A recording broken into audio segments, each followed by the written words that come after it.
With 71% of its surface covered with water, our beautiful planet Earth is known as the water planet.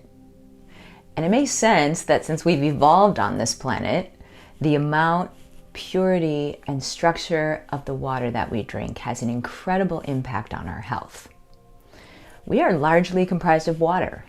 We're 61% water by weight, but 99% water by number of molecules.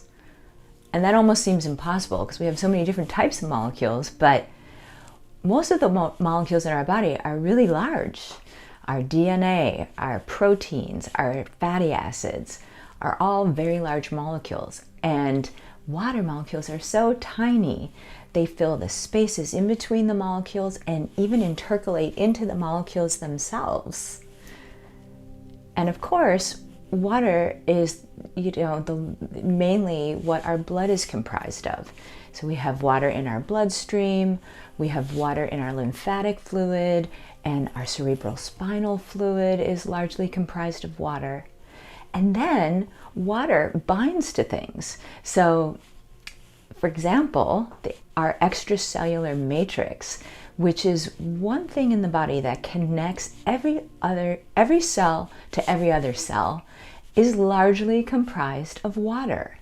These large molecules have multiple binding sites for water, and this creates almost like a kind of liquid crystalline carpet that all of our cells anchor into. And the water outside of our cells communicates with water inside of our cells, because inside of our cells are largely comprised of water. And that also includes inside of our intracellular organelles.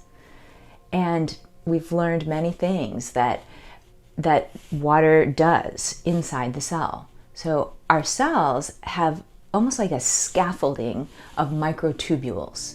These are little tiny tubes. And the tubes in one cell can actually traverse that cell and go into the neighboring cell. And these tubes are filled with water. And within the microtubules, water acts almost like a superconductor, transferring energy and information from cell to cell. Water wraps around our DNA, and we're learning actually has a lot of effect on what genes are being expressed at any given time.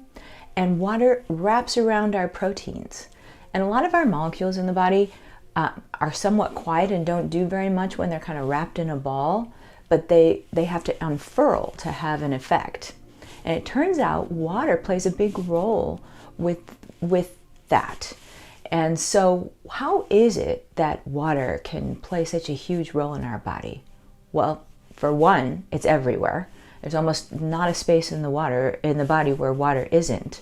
But for two, water has some very interesting properties.